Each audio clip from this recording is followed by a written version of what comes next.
And it's showtime. Hello and welcome to the first episode of 2026. And what I expect is going to be the first of many episodes in 2026 if my plans go, well, according to plan.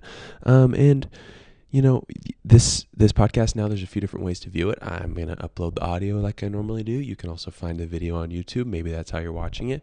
And then I'll also post some clips on TikTok. And in this episode of the podcast, what I'm going to be doing is going through some of my 2025 reactions, some expectations I had for 2025 and whether or not they were met when it comes to the world of film. Then I'll be making some predictions for 2026. So, as always, I have a lot of stuff coming out on my blog, showtimewshane.com. And one thing you can do if you want to is I'm creating an email list for that. What you can do if you want to sign up for that and you're not sure how to get in touch with me, if you don't, have a way to get a hold of me, you can go to the blog, scroll down. There's the email address there at the bottom, showtimewshane.gmail.com. You can send an email to that email and just say, hey, I want to be on the email list, and I'll add you to it. Or you can just, if you know me personally, you can just text me or whatever and say, hey, here's my email, add me to the email list, whatever. But we're going to go ahead and get into this episode, and you can expect hopefully weekly episodes from me here on the Showtime with Shane podcast. So back at the beginning, or I think it was actually the end of 2024. I think it was December 31st, 2024. I put out an article of my most anticipated movies of 2025. I actually just put out that same article for 2026. Again, you can read that at showtimewshane.com. But what you can do, I'm not going to necessarily go through the 2026 list since I have that article, but I'm going to be going through my 2025 most anticipated, and we'll see where those movies chalked up when it came to the list. So I actually ended up watching, I think it was like 160 new releases in 2025. And so I'll give you my ranking, 163. I'll give you my ranking of where these movies fell in that list of 163. So then we'll also get into some predictions for 2026. Not necessarily my most anticipated, but just some other predictions that I have. So first, the honorable mentions. I had 6 honorable mentions that didn't make the top list here of my most anticipated movies, and here's where they landed. The first honorable mention was the Battle of Bactan Cross, which you're like, what the heck is that? That was what the original title for One Battle After Another was when I put out this article. That was one that I was excited for. All I knew about it was Paul Thomas Anderson, Leonardo DiCaprio, and that ended up being my 11th favorite movie of the year.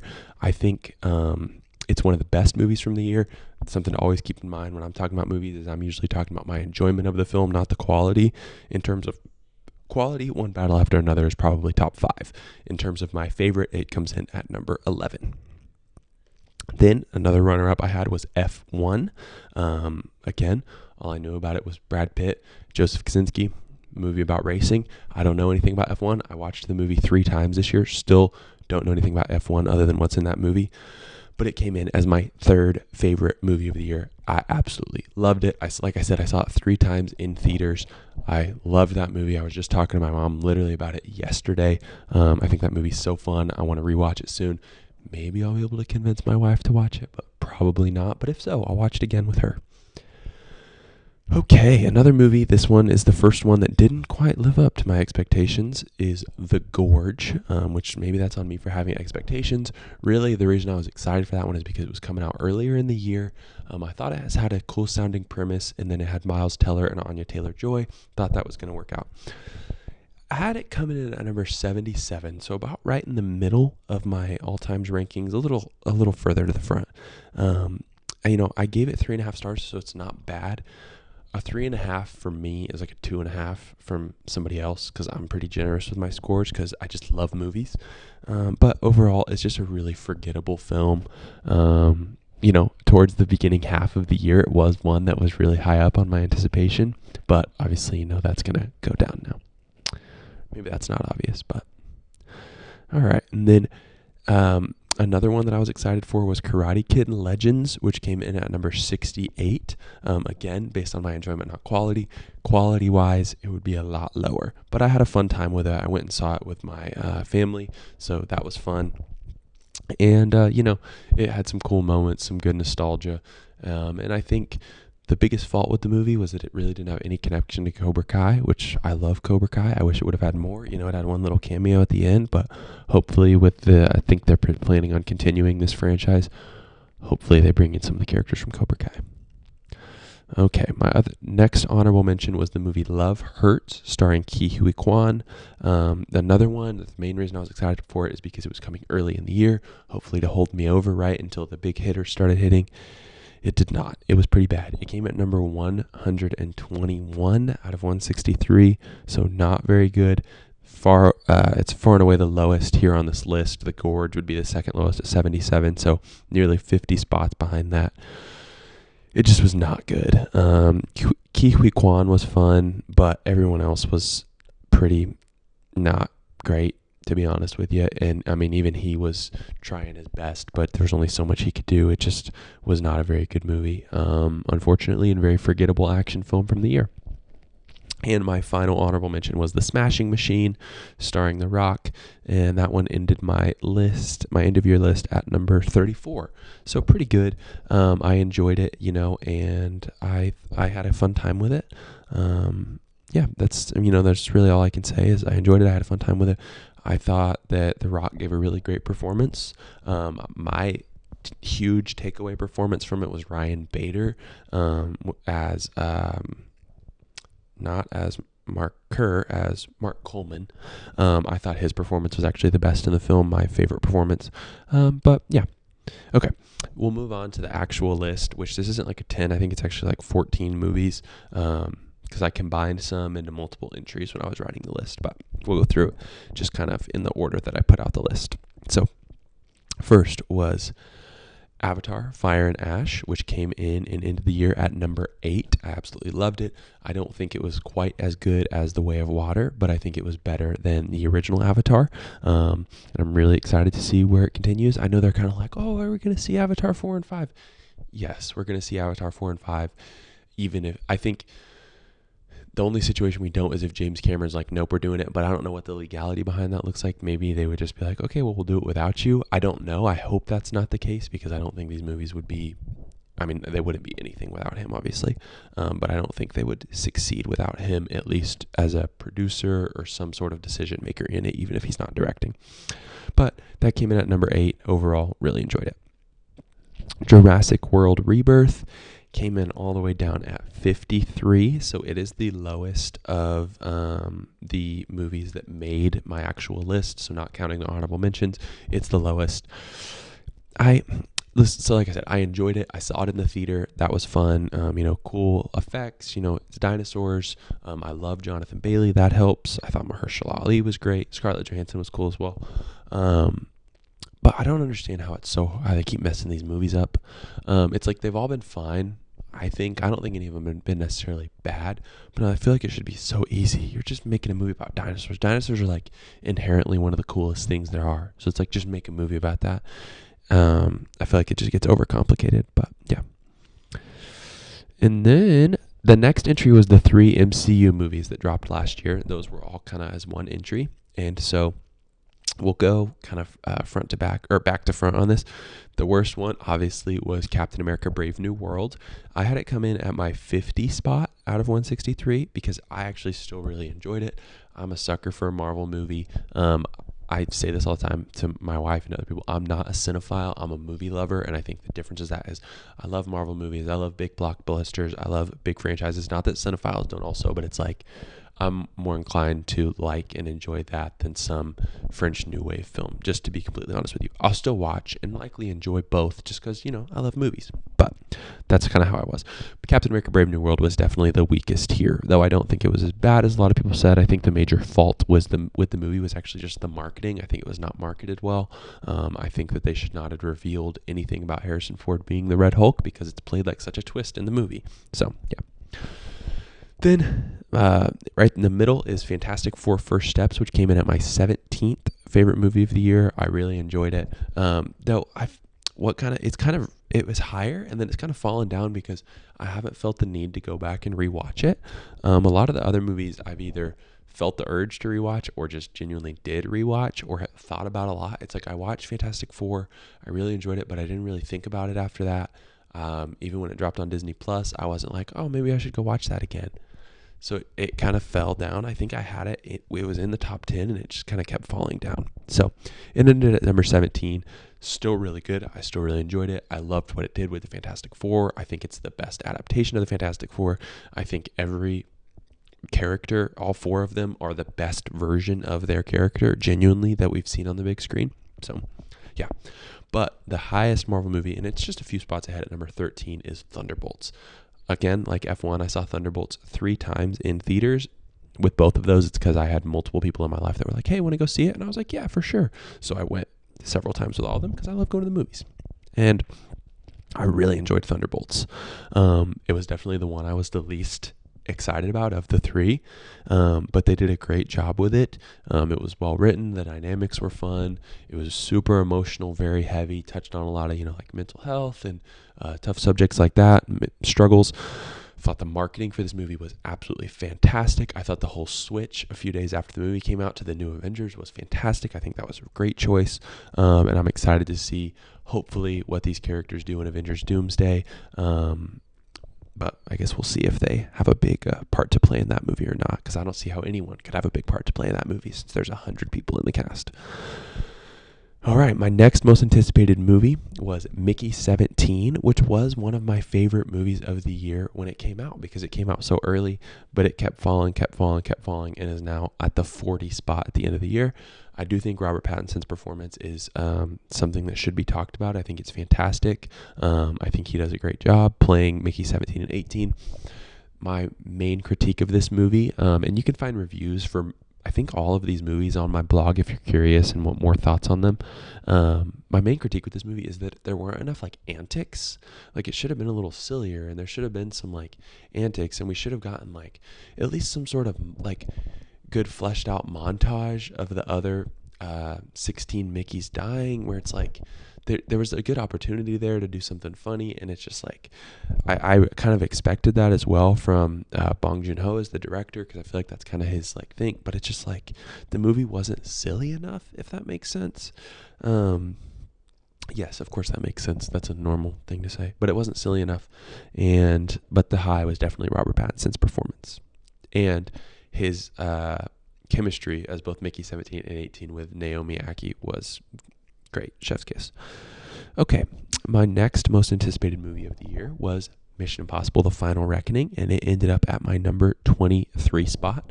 I think it's probably my third or fourth favorite Mission Impossible. No. There's 8 Mission Impossible movies, and it's towards the bottom. It's probably 6. My fifth or sixth, towards the middle. There we go. We'll go with 6th. My 6th favorite Mission Impossible movie. Sorry, I was thinking through them all in my head, and I was like, no, I like that one more. I like that one more. I like that one more. It was cool. I think that they really set up a lot of, this is the final reckoning, literally. But it's this is the final mission. Ethan Hunt, it's Tom Cruise's final. And then the movie to me is played as okay, guess we'll see you next time. And it's I feel like it ends very much with well, I guess we'll see Ethan Hunt on his next adventure, which I don't know if they're necessarily going to do that.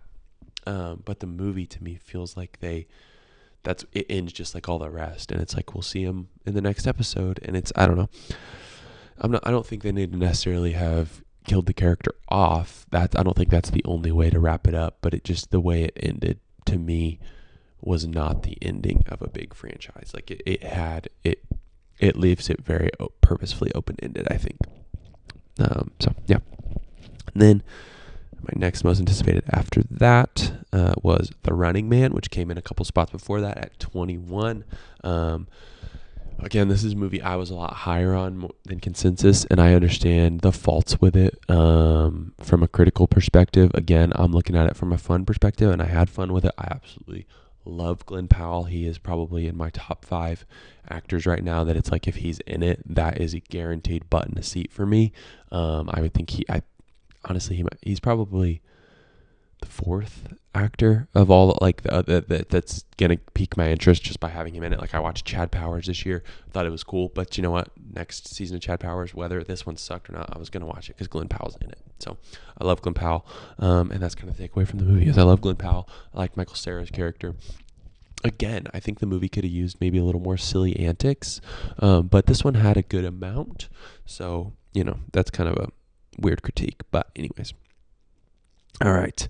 Next up was Sinners, which, I saw the vision with this movie. I remember talking to someone about they're like, oh, what movies? I'm not saying I was on the Sinner hype train before anyone else, because I think a lot of people were, but I was talking to somebody that's not super engrossed in the movie world, and they were like, oh, what are some movies you're looking forward to next year? And so I threw out the ones that I knew they would know, like, oh, the new Marvel movies and Wicked. And I was like, also Sinners. It's from Ryan Coogler, who directed the Black Panther movies, and they're kind of looking at me, and I'm like, it has Michael B. Jordan in it. And they're like, oh yeah. I'm like, he plays like two characters, and it's supposed to be like kind of like a vampire movie. And when I say that, every time I talked to somebody about Sinners that wasn't familiar with it, and I said vampire movie, they were like, what? Like, you could tell it just like lost them. Obviously, I think everyone loved Sinners. I think if you look on Gold Derby, which is kind of like an Oscars prediction thing, it's still the leader for Best Picture. I don't necessarily think it'll win Best Picture. That would be so cool if it did, and I would be all for it, and I would absolutely love it. But it came in at my number 2 spot. It was at the number 1 spot for so long. Like, literally, I think it's been I don't know when the movie came out. I think it was March or April. April. No. Premiere. Sorry, guys. I'm looking for when this came out. It came out in April. So it was in the top spot for about 7.5 months. It was in my top spot, and then it got dethroned towards the end of the year. But I still absolutely love Sinners. I think Sinners is maybe the best movie to come out of last year, which is maybe a crazy thing to say, but I don't think it is. I think it's a fantastic movie, and I think Sinners is great, and I would happily watch it again. I will happily watch it again when Oscar nominations come out. I'll go and rewatch it when I do my rewatch. So next up, Superman for me came in at the number 7 spot, so it beat out all the Marvel movies, which hurts me as a Marvel movie fan over a DC movie fan. But Superman was just so good. It set up the universe so well, got me excited for the things to come from the DCU. I went in and I watched some of old James Gunn's older superhero movies to catch up. I watched Peacemaker, so I'm pretty engrossed now in the DC world. Not super. I didn't watch Creature Commandos yet, but I'm excited for Supergirl. I'm excited for Clayface. I'm excited for Lanterns this year. So they have some good releases coming up that I'm only excited for because of Superman. So then this actually landed right in front of that, and the number 6 spot was Wake Up Dead Man. Of course, a Knives Out mystery. I think Wake Up Dead Man might be my favorite of the Knives Out movies. I absolutely loved it. It's for sure above Glass Onion. Glass Onion actually was my favorite for a long time, which I understand is a hot take. It's just because I saw it first and I loved how silly it was. But then after rewatching both Glass Onion and Knives Out, on my rewatch of both, I was like, oh no, Knives Out is definitely more enjoyable. But I think I like Wake Up Dead Man the best because Josh O'Connor's performance in this movie to me is the best performance in that franchise. I think it would go him and then Chris Evans in the first movie.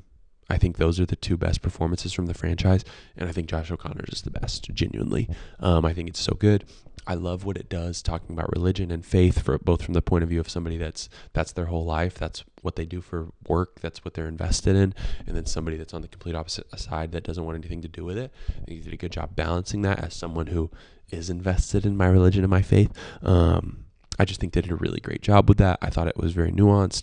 I think they did a good job of towing the line of not necessarily putting it in your face like, hey, here's what you need to believe, but also putting it there, being respectful of both sides, which I think is really important. So I like that they did that.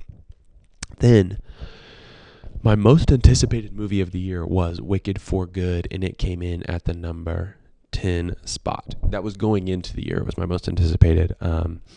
After about halfway through the year, I was definitely looking forward to something else more, and we'll talk about that here in just a second.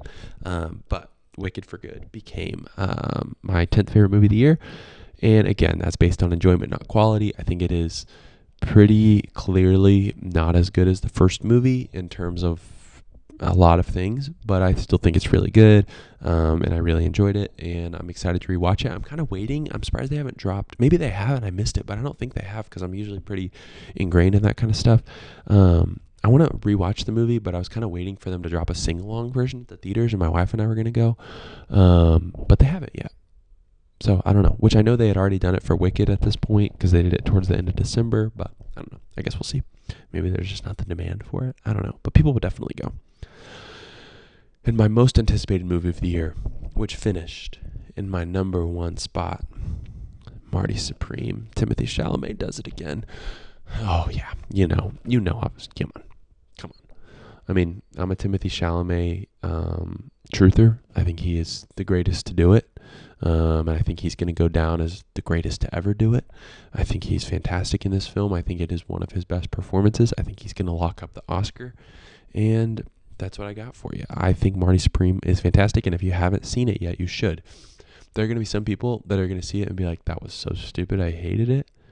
But there are going to be other people that are like, oh, wow, that really was a generational film. So there you go. Now we're going to get into some predictions that I have for 2026. These are really going to be box office predictions and then some early Oscar predictions as well.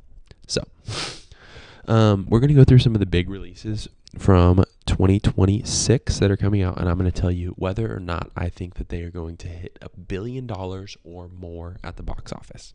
So if you go on Letterboxd, the most anticipated movie from next year is Christopher Nolan's The Odyssey, and I do not think that it will hit the $1 billion mark. I think it'll do really, really well financially.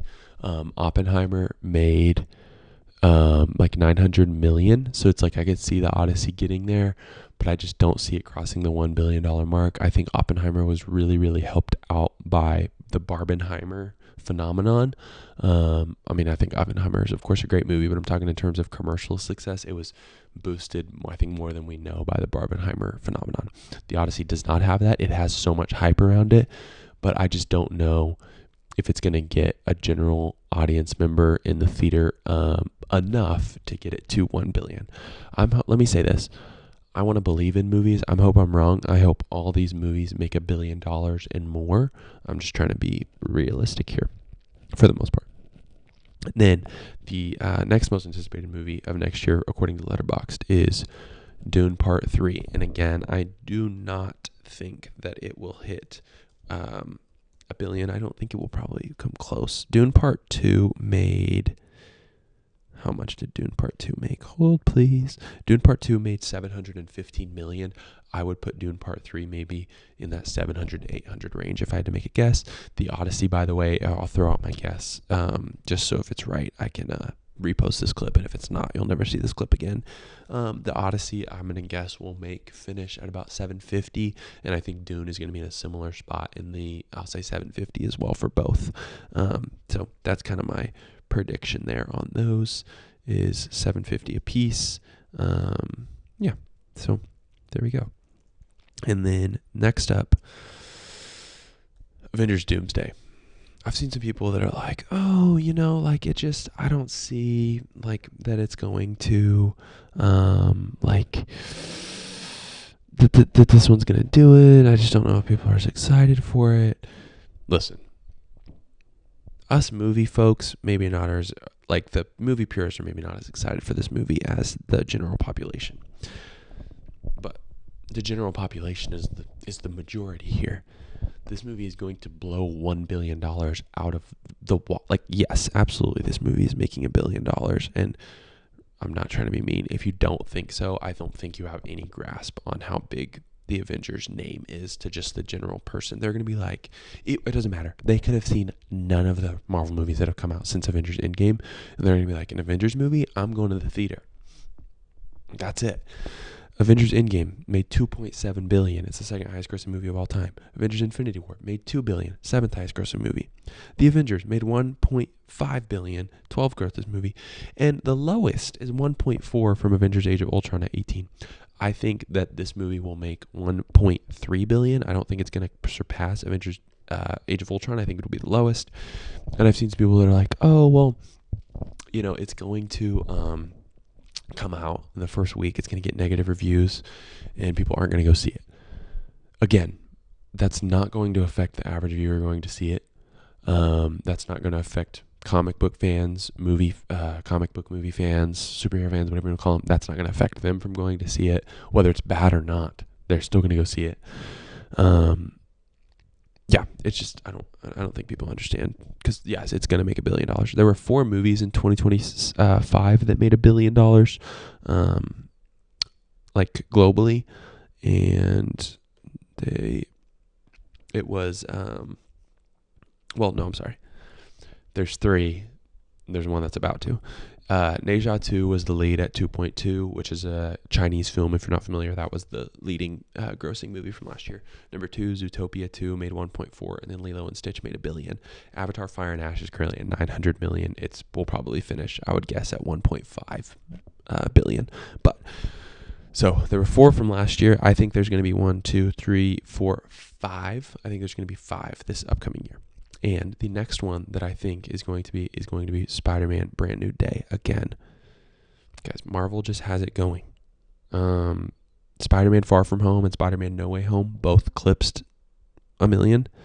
Both eclipsed $1 million.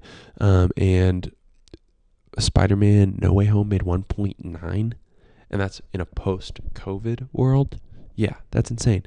Yes, Spider-Man Brand New Day will make, I'm going to go $1.1 billion at the box office. Next, Supergirl. No, I don't think will make $1 billion. Superman did not, so I don't think Supergirl will, because that name just doesn't have the same drawing power as Superman, just realistically. But I think Supergirl, let me look at what Superman made. I think it will come in, like I said, lower than Superman did. Superman, I know, was the highest grossing superhero movie of last year. It made 616. I would put Supergirl at like 415 is what I think it's going to finish up. Toy Story 5. Yes, Toy Story 5 is easily going to make $1 billion. I think Toy Story 5 has the potential to be the highest grossing movie of next year. I think, let me look here. Toy Story 4 and Toy Story 3 both made $1 billion. I think Toy Story 5 will also make $1 billion. I think just one even. And yes, so there you go. Toy Story 5. No, then that wouldn't make it the highest grossing. That would make Avengers Doomsday the highest grossing. So I don't think Toy Story 5 is going to be the highest grossing. I think Avengers Doomsday will be the highest grossing. But I think Toy Story 5 will make $1 billion. Minions 3. No, I just don't think the Minions have the sauce like they used to, so I don't think they will make $1 billion, even though several films from that franchise have made $1 billion. I just don't see the Minions doing it in this one. And then I think they will finish, though. Let me look at where Despicable Me 4 ended. Despicable Me 4 ended up at $972 million. And then let me see where Minions 2 ended up. Ended up at 940. So I would put Minions, I'm going to go 850 is where I think it'll finish, Minions 3. But again, hopefully it does, because, you know, I love movies. I hope they make money. Next up, this is the one that I've gone back and forth on the most, is the Michael Jackson biopic. Michael is what it's called, obviously. I've seen some people that are like, yes, it definitely will, because Bohemian Rhapsody made $900 million, and while Queen is big, they're not Michael Jackson. Totally agree with what they're saying. That came out pre-COVID, though. If you look at Elvis, it only made $280 million at the box office. I think Michael Jackson definitely has a bigger pull with people that would be going to the movie theater than Elvis. So I don't think I think it'll finish well over 280. But I just don't see it. I don't see it eclipsing what Bohemian Rhapsody did at that 910 mark. So I would say that Michael's going to finish. I'm going to go 700, I think, is probably a safe bet. I'm gonna go 725 as my guess. Not that this has any stakes whatsoever, but 725 is gonna be my guess at where it's gonna finish. But who knows? Okay, and then another one that we have left 3 more. If you're wondering when I'm gonna be done talking, 3 more, and then we'll move to the Oscar stuff. Mandalorian and Grogu. No, it's not making $1 billion. Unfortunately, I wish that it would. I think it's gonna finish at the 468 mark is where I'm going to go. 468 million. Super Mario Galaxy. So for context, this first Super Mario Bros. Movie made 1.3.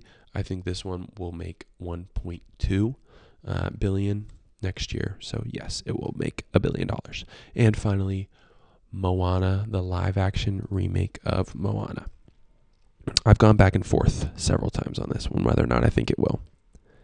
And the answer is yes, I do. Moana 2 made $1 billion. I feel like I heard nobody talking about Moana 2. It made $1 billion and was one of the most streamed movies on Disney+. Lilo and Stitch, the live-action remake from last year, which was not very good, made $1 billion. I just think that the families are going to be rushing out for Moana, and I think it will make $1 billion is what I'm just going to go $1 billion, even just like I did with Toy Story 5. I think that the people will go see those, and it's coming out. What time of year is Moana coming out? I knew it in my top of my head, but I have since forgotten. Live action remake is coming out July, summer blockbuster. I think it has everything going for it. Yes, I think it will make it. So there you go. Okay, now moving on to some Oscars predictions. I think that the movie that is going to be taking home the Oscar for Best Picture in 2027, it's also going to win Best Visual Effects, Best Costume, Best Makeup and Hair, Best Production Design, Best Sound, maybe Best Original Score, depending on if they, I don't know, because it didn't get, Part 2 didn't get it. And I think it will win Best Director as well. Dune Part 3, I think, is taking home all those. I think it's going to have a Lord of the Rings Return of the King type run. I don't think it's going to, set the record 14 for 14 like Lord of the Rings did, but I think it's just going to go unbelievably hard, win a ton of Oscars, be nominated for many more, including another Best Actor nomination for Timothée Chalamet. I don't think he will win, though.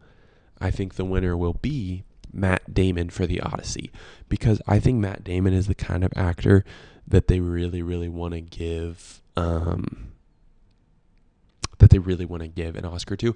I understand he already has the one for writing Good Will Hunting. I'm talking from an acting perspective. He seems like the kind of guy that the Academy would want to award. Not that it wouldn't be deserved. I think his performance is probably going to be really, really good. But I think Matt Damon is going to take it home is my early prediction. Now, I think another prediction is that Robert Pattinson and Zendaya will both secure first-time nominations. For what movie? I don't know. They have 3 movies coming out together, and Zendaya has a 4th also coming out. So they're both going to be in Dune Part 3, which maybe could get nominations for that. They're both going to be in the drama, playing opposite each other. I would say they're going to get nominations for that, though maybe it's coming out a little too early in the year, which shouldn't affect it, but realistically it does. And then Zendaya is also in Spider-Man. That's not going to get an Oscar nomination. Well, not there. Maybe it'll get a visual effects. And then they're both going to be in The Odyssey as well. And I think that is just going to depend on how much screen time they have. I don't think either of them will have enough screen time in The Odyssey to garner an Oscar nomination. So I guess I would say either for the drama or Dune Part 3, one or both of them are going to get their first Oscar nominations. I think Toy Story 5 will win Best Animated Feature. I know recently there's been some more like indie films and things winning, like Flow won and things like that. Not that it's an indie film, but The Boy and the Heron won a couple years ago. Pinocchio won a couple years ago. So kind of pushing away from the Disney big blockbusters. It's Toy Story, though. Toy Story 2 won. No, Toy Story 2 did not win because it didn't exist yet. Toy Story 3 won and got a Best Picture nomination. Toy Story 4 won, and Toy Story 4 wasn't great. I think Toy Story 5 will win as well. So there you go. I think for the movie Michael, I don't know is Jafar Jackson his name? I think. If not, I apologize. Yeah, it is Jafar Jackson. Okay. I don't think he will get an Oscar nomination for playing Michael, but I think Coleman Domingo will receive one for he's playing Joe Jackson, of course, Michael Jackson's father, and I think he will win the Oscar for Best Supporting Actor because, again, Coleman Domingo, he's only been nominated twice now, but Coleman Domingo is the type of actor you look at him and you're like, that guy needs to get an Oscar, and I think the Academy agrees with that, so I think he will take this home. I already think the Hunger Games Sunrise on the Reaping should probably already win the Best Casting Oscar. I think if it doesn't get in and nominated, that is a huge, like I'm saying this already, if it doesn't get in, that is a huge fault of the Academy. I don't care what other movies are coming out next year. I think it should win, honestly, already. Maybe it or the Odyssey. I think those will be two that are in there. Dune might be in there as well. But I guess we'll kind of see what the precedent is with this upcoming Oscar, since this is going to be the first award. But I think it should definitely get in there. Some other movies that I think will get Best Picture nominations. I think Disclosure Day will get a Best Picture nomination. I think Digger from Alejandro Inarritu. Hopefully I said that correctly. I think both of those will get Best Picture nominations. I think Tom Cruise will likely get a Best Actor nomination for Digger. And if he won, that would be cool. I think Tom Cruise is another guy. I know they just gave him the honorary. I think that's another actor that the Academy would really want to get an award to. So, but again, I'm still going to go with Matt Damon. The Social Reckoning is one that's coming out next year that I just don't. I just am unsure on it. I think it'll get maybe a Best Adapted Screenplay. And then I think one of the people acting is going to get a nomination. It has Mikey Madison, Jeremy Strong, Jeremy Allen White. I would be inclined to say Jeremy Strong would get a nomination. I feel like he is just an actor that the Academy loves. I know he's only gotten the one nomination, but I think he is just that kind of actor. His performances deserve it. I don't think it's just like they do it just because he is. I think he genuinely does deserve it. He's a phenomenal actor. But that's kind of my guess there is Jeremy Strong will get in for The Social Reckoning. And finally, this one's kind of random, but I think Project Hail Mary. I saw some people saying that they think, Ryan Gosling's going to get in for Project Hail Mary. It's just like how Matt Damon did for the Martian. I would absolutely love that. I'm so excited for Project Hail Mary. It's one of my most anticipated movies of the year. Just realistically, I don't see that happening. But I think it'll, get in for Best Visual Effects, maybe production design, maybe like a sound. But yeah, I think if Ryan Gosling got in, that would be cool, but I don't think he will. So anyways, that is all of my predictions for 2026. Stay tuned for more episodes of the podcast coming soon. And stay tuned, plugged into the blog where I have a lot of articles coming out there. And until next time, I just want to tell you, happy watching.